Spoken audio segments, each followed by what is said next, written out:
तो अमेरिका ने ईरान के अंदर ग्राउंड ऑपरेशन शुरू करने के सिग्नल दिए हैं। तो जवाब में मुश्तबा खामेनेई ने के जनरलों ने अमेरिका के अंदर भयानक हमलों की तैयारी कर ली है।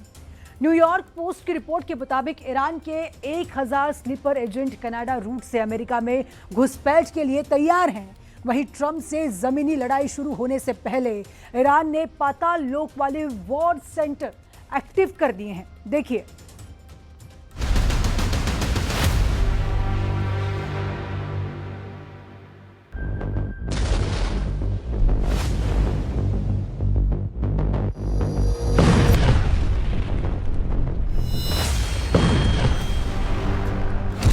खामनेई के लड़ाकों ने संयुक्त अरब अमीरात के एल्यूमिनियम प्लांट को मिसाइल और ड्रोन से उड़ा दिया।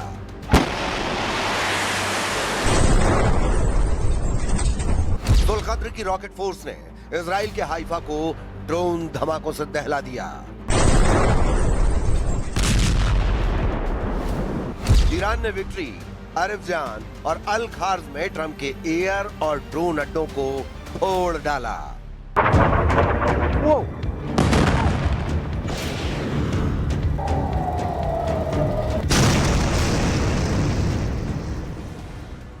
ट्रंप के ग्राउंड ऑपरेशन की धमकी उन्हें भारी पड़ने लगी है। बौखलाया ईरान बारूदी डोज को दोगुना कर चुका है। ईरान ने धमकी दी है कि अब जो बीच में आया वो सलामत नहीं रहेगा। ईरान ने अमेरिका इजराइल से अपनी लड़ाई को 12 देशों का महायुद्ध बना दिया है। ईरान ने खाड़ी देशों के दुश्मनों को आखिरी अल्टीमेटम देकर अमेरिका को भगाने को कहा है। Oh my God.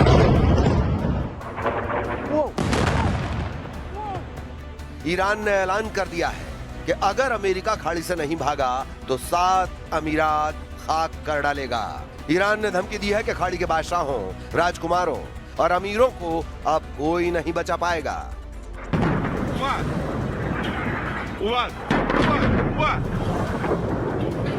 इस युद्ध में अब सब जायज होता जा रहा है, क्योंकि हर तरह के हथियार चलाए जा रहे हैं, हर पैंतरा आजमाया जा रहा है, गहरी साजिश रची जा रही है। बेगुनाहों पर बमों की बौछार शुरू हो चुकी है। लड़ाई की शुरुआत ही इतने भयानक अंदाज में हुई थी कि अब हर गुजरता दिन भयावह होता जा रहा है। इधर ईरान ने 2 साल तक युद्ध लड़ने की धमकी दे डाली है। इतने लंबे वक्त तक युद्ध खिंचा तो अमेरिका, इजराइल और खाड़ी के मुल्कों का घमंड मिट्टी में मिल सकता है। लेकिन अमेरिका युद्ध से उल्टे पैर भागने का मूड बना चुका है। ट्रंप कई दिनों से दावा कर रहे हैं कि ईरान हार चुका है। अब उपराष्ट्रपति जेडी वेंस ने भी कहा है कि युद्ध से निकलने का टाइम आ गया है।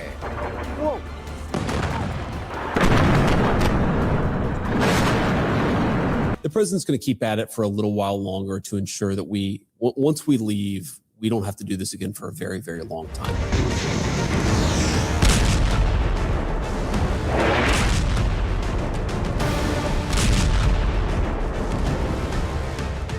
अमेरिका जंग से निकलने का एग्जिट गेट तलाश रहा है, लेकिन ईरान उससे सभी दरवाजों पर टकरा रहा है।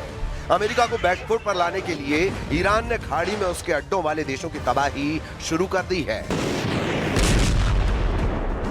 सऊदी अरब को दहलाने के बाद अब ईरान ने अमेरिका को सबसे ज्यादा यूएई में झटका देना शुरू कर दिया है। ईरान ने सिग्नल दिए हैं कि वो यूएई के 7 अमीरात को टारगेट बना चुका है। युद्ध की शुरुआत में ईरान ने यूएई की राजधानी यानी पहले अमीरात अबू धाबी पर मिसाइलों से हमला किया।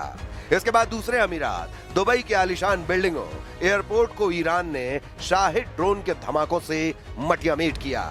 लेकिन अब ईरान के निशाने पर शारजा, अजमान, अल कुवैन, रास अल खैमाह और फुजैरा यानी 7 के 7 अमीरात बताए जा रहे हैं।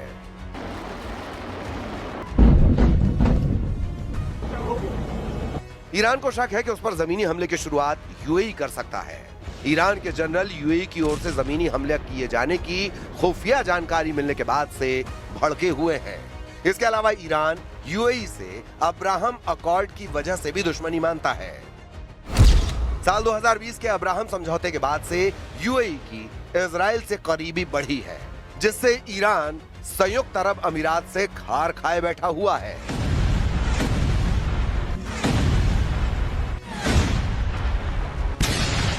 ट्रंप की टीम में शामिल माने जा रहे खाड़ी देशों के कई किंगडम की टॉप लीडरशिप ईरान की हिट लिस्ट में बताई जा रही है।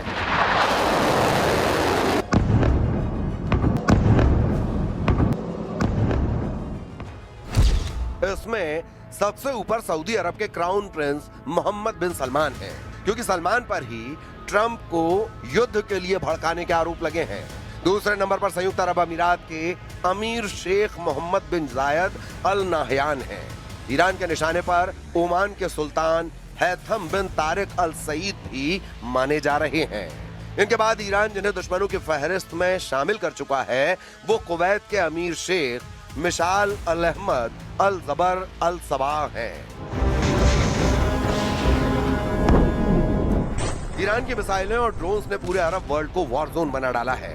सुपर पावर की सुप्रीमेसी को चैलेंज देकर ईरान ने खाड़ी देशों को खदेड़ कर मारा है। ग्राउंड ऑपरेशन की ताक में बैठा ईरान 2 साल तक युद्ध को ले जाने का बंदोबस्त कर चुका है। मीडिया रिपोर्ट्स के मुताबिक ईरान ने कुल मिसाइल भंडार का सिर्फ 1/3 अब तक इस्तेमाल किया है।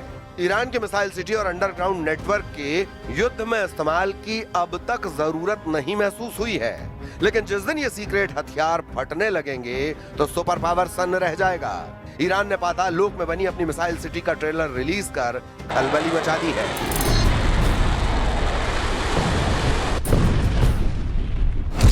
ईरान ने मिसाइल लॉन्चर्स को पहाड़ों के नीचे 1400 फीट तक की गहराई में तैनात कर रखा है। जाग्रोस पर्वतों की कठोर चट्टानों का कवच इस मिसाइल सिटी को हर हमले से बचाता है, जहां से रेल लॉन्च सिस्टम के जरिए मिसाइलों से हमला किया जाता है। इन सुरंगों में सबवे की तरह रेल ट्रैक बिछाए गए हैं, जिससे मिसाइलों को तेजी से एक जगह से दूसरी जगह ले जाया जा सकता है, जिससे दुश्मन के लिए सटीक टारगेट लॉक करना लगभग नामुमकिन हो जाता है।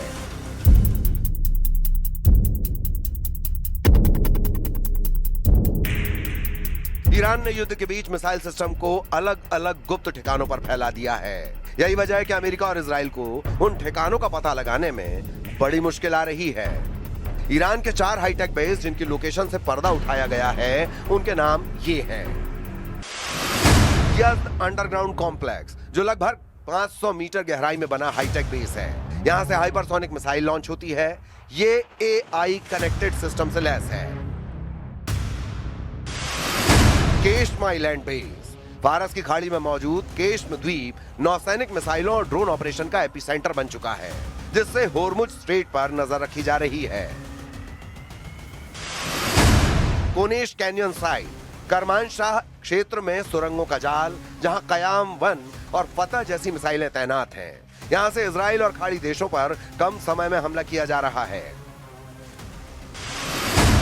इमाम Javed base, mobile launcher system के लिए डेवलप किए गए इस बेस से मिसाइलों को ट्रक से सुरंगों तक और वॉर जोन तक ले जाया जा रहा है। ईरान के पास हथियारों की कोई कमी नहीं। ईरान के पास कई वॉर प्लान रेडी हैं। सबसे खौफनाक प्लान तो अमेरिका में घुसकर ट्रंप से बदला लेने का है। न्यूयॉर्क पोस्ट की रिपोर्ट के मुताबिक अमेरिका के पड़ोसी देश कनाडा में IRGC के करीब 1000 स्लीपर एजेंट मौजूद हैं। अमेरिकी खुफिया एजेंटों को इन स्लीपर एजेंट्स के बड़े हमलों का इनपुट मिला है। ईरान के एजेंट इमिग्रेशन और असाइलम सिस्टम के जरिए कनाडा पहुंचे हैं। कैनेडियन बॉर्डर सर्विस एजेंसी ने कनाडा में रह रहे 32 हाई रैंकिंग ईरानियन ऑफिशियल्स की पहचान भी कर ली है। अमेरिकी एजेंसी के मुताबिक इन एजेंट्स के एनक्रिप्टेड मैसेज में ऑपरेशनल ट्रिगर का सिग्नल मिला है। ईरान वजूद की जंग लड़ रहा है। जितने जोर हैं वो सब आजमाएगा, लेकिन युद्ध में ईरान अब तक अकेला है। ये पहलू बहुत भारी पड़ सकता है। जिस तरह इजराइल का पूरा फोकस ईरान के एटमी पावर को खत्म करने पर है, उससे ये साफ हो चुका है कि इजराइल अभी पूरी ताकत नहीं आजमा रहा है। इजराइल के आर्मी चीफ ने जानकारी दी है कि वो सभी फ्रंट पर ईरान को कमजोर करने में लगे हैं। जैसे ही ये मिशन पूरा होगा, उसके बाद जूनियर खामेनेई का तख्ता पलट ऑपरेशन शुरू हो जाएगा। לגבי החות'ים, כפי שאמרתי קודם, הצטרפו למערכה. אנחנו נערכנו למלחמה רב חזיתית, גם עם החות'ים. אנחנו נדע להגן על אזרחי ישראל, וכפי שאמרתי קודם, אנחנו עושים, לא מדברים. इजराइल जानता है कि ईरान और उसके समर्थक लड़ाका फोर्स कभी सरेंडर के लिए तैयार नहीं होगी। ट्रंप को भी यकीन होने लगा है कि युद्ध को खत्म कर होने वाले नुकसान से बचा जाए। इसी वजह से उन्होंने अपने एजेंटों को बैक चैनल से बातचीत का प्लॉट तैयार करने का ऑर्डर दे दिया है। पाकिस्तान के इस्लामाबाद में सऊदी अरब, तुर्की और मिस्र के विदेश मंत्रियों की बैठक ट्रंप के मिशन को पॉसिबल बनाने के लिए की गई है। लेकिन ईरान इन देशों को भाव देने को तैयार नहीं है। ईरान को अपनी तैयारी पर कॉन्फिडेंस है। उसकी मिसाइलों का गोदाम जब तक भरा है, वो युद्ध से पीछे नहीं हटने वाला।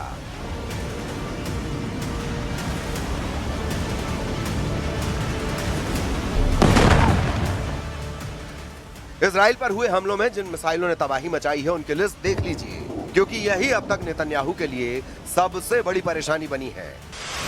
इनमें सबसे खतरनाक फताह-1 और खैबर शिखर मिसाइल शामिल हैं। इसमें कद्र और इमाद मिसाइल भी शामिल हैं। फताह हाइपरसोनिक मिसाइल की रेंज 1400 किलोमीटर है। खैबर शिकन मिसाइल की रेंज 1450 किलोमीटर है। कद्र मिसाइल की रेंज 2000 किलोमीटर तक है और इमाद की रेंज 1700 किलोमीटर है। ये सभी मिसाइल इजराइल के खिलाफ ऑपरेशन में दागी जा रही हैं। तेल अवीव से लेकर हाइफा और अशदोद से लेकर बीर शीबा और शेफाल जैसे छोटे शहरों पर भी इन्हीं मिसाइलों से हमले हुए हैं। इसीलिए ईरान के कमांडर जो वार्निंग दे रहे हैं, उसे इजराइल बिल्कुल भी हल्के में नहीं ले सकता। ईरान के मिसाइल गोदाम लगातार एक्टिव हैं। उसके लॉन्च पैड लगातार रीलोड किए जा रहे हैं। इनमें सबसे ज्यादा खतरनाक है ईरान की फताह मिसाइल।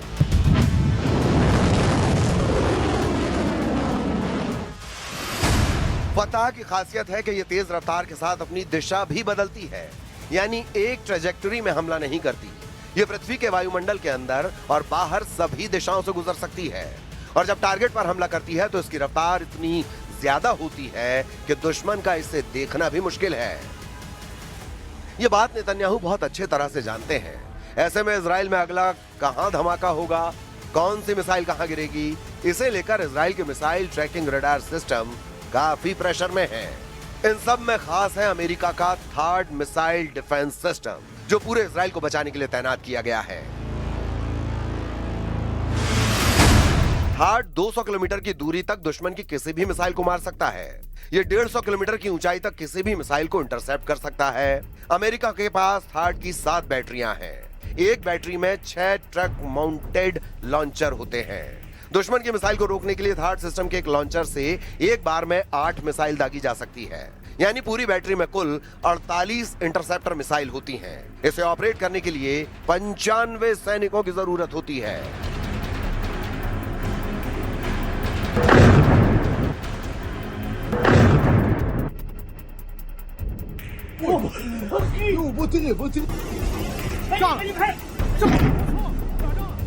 इजराइल में ऐसे 2-2 सिस्टम तैनात रहे, लेकिन क्या ये काफी साबित हुए?